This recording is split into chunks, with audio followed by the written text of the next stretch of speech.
were looked up to by Americans at the time, and the Corvette has been a dream to so many people. The Chevrolet Corvette is a sports car that has captured the essence of America's love affair with the open road. Corvette is it's just a special feel. It has a feel. You become part of the car. The car becomes part of you. It's the most special car in this country, and it competes with every other car built worldwide. Doesn't matter if it's Ferrari, Lamborghini, or whatever.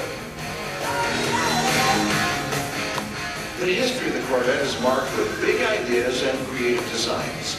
Harley Earl was both big in stature and in his vision for what was possible in automotive design.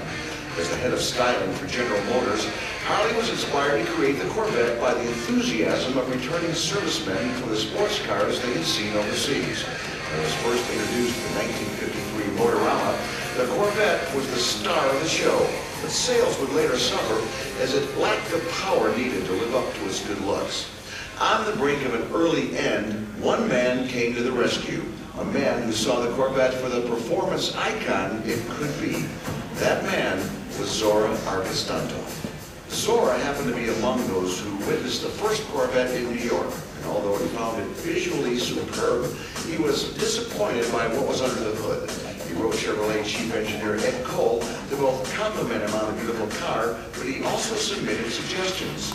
Chevrolet was so impressed that engineer Maurice Ollie invited him to come to Detroit, starting out as an assistant staff engineer. Zora came into Chevrolet R&D, worked for the gentleman who was actually engineering and technical responsible for the first Corvettes, Maurice Ollie. And his assignment was, of course, to work on engines. Shortly thereafter, he set the tone for what he was about to accomplish in a memo entitled Thoughts Pertaining to Youth, Hot Rodders, and Chevrolet. That laid the groundwork for a successful performance vehicle. And as the first chief engineer of Corvette, Zora changed the car from a turntable darling into one of the most respected sports cars in the world. As the car grew in popularity, the idea of racing the Corvette seemed only natural.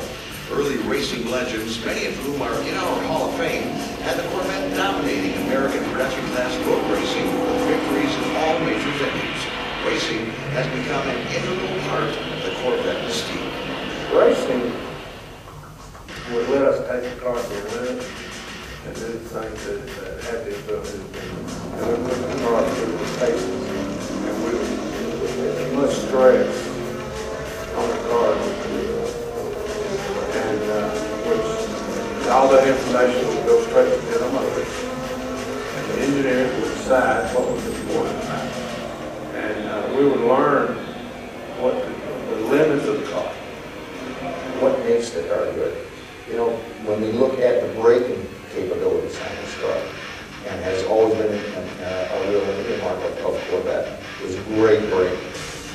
Handling characteristics of the car, and the cornering capabilities have always been superior to Corvette. Those are all things that are engineered in the car from the factory, and when you have a good factory car to serve as the basis, you get a great race car. The excitement and dedication to the car gave rise to an idea for a library and archive from the National Corvette Restorers Society, or NCRS. The Bowling Green Chamber of Commerce developed a lucrative incentive package to convince NCRS to locate the museum in Bowling Green. And upon selection, many other enthusiast groups, along with the Corvette assembly plant, worked together to make the plan a reality. When we first talked about forming a museum, we originally started talking about a library, that we wanted to archive all the written material about the car, the Corvette, and those folks that were involved in it. One of the NCRS members offered us his 1953 Corvette if we would start a museum rather than a library. So that sounded like an offer we couldn't refuse, and that was Ray Quinlan, of course, and his 1953 is here now. We needed to start looking at preserving not only the written word, but the history of the car, the people, the car itself, certainly the paperwork and the tradition and the mystique of having a Corvette. And that got us thinking about building something bigger. Other than the 12 by 12 building, we were now looking at something much greater landscape. here we are. On September 2nd, 1994, the National Corvette Museum opened to thousands of Corvette enthusiasts who caravaned from all over the country. The legacy of everyone who worked on Corvettes finally had a place to call home. Duntov was there to see the grand opening of the National Corvette Museum, surrounded by thousands of enthusiasts and the cars that he has such a passion for. The museum is the only facility of its kind in the United States dedicated to a single model. Its mission is threefold: to celebrate the Corvette in all of its forms, to preserve the past, present, and future of the car, and to educate the world about everything Corvette. But everything about the museum comes back to the people who are so passionate about the car. You don't have to go fast in a Corvette to enjoy it. It's the feeling you get when you sit in the seat. It's the feeling you get when people wave at you. And it's an emotion. If you dig down deep, I'll guarantee you most of them have a very strong emotion for that car. One of the things I like about Corvette is you can always find that common ground in talking about the cars.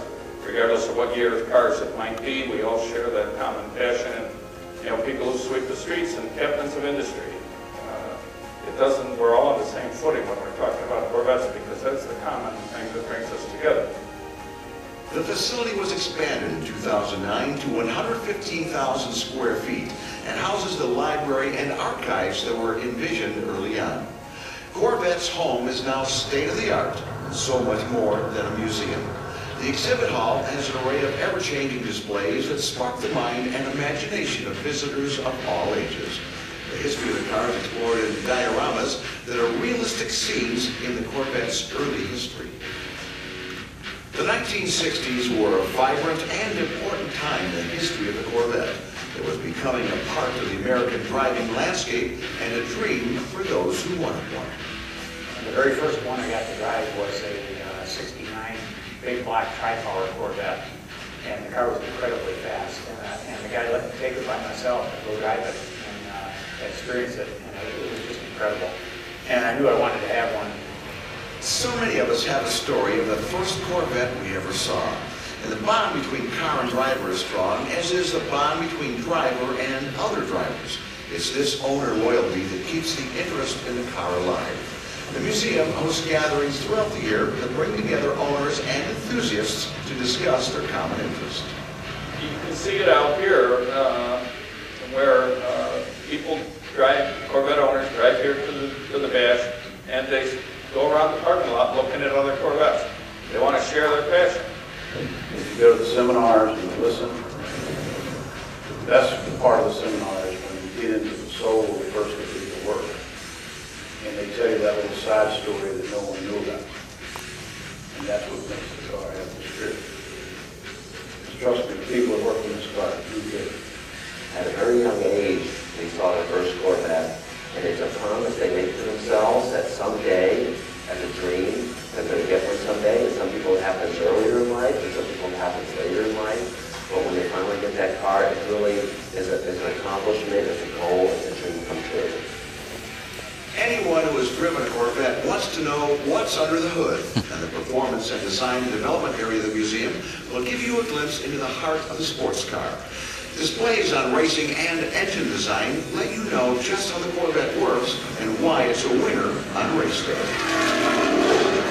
The famous museum Sky Dome will be one of the most memorable parts of your visit. It features production vehicles that are on loan from private owners and General Motors, as well as a tribute to those who have made significant contributions to the car with a Corvette Hall of Fame display. This museum, after all, is a celebration of the cars by the people who are so passionate about them. People want to contribute to the museum to protect not only their investment, but their love, their passion. So we're very grateful for those people that want to make sizable donations, because some of these cars are not replaceable. Some of them are very, very rare, and they've taken excellent care of them and put them in our custody. The National Corvette Museum is a non-profit organization that derives its sole support from visitors and enthusiasts like you. There are a number of ways that everyone can help sustain the museum, from the Walk of Fame bricks gifts and memberships, to the plaques on the Flint wall, to Corvette raffles held nearly every other week. All support is appreciated. Brochures and more information are available at the admissions desk.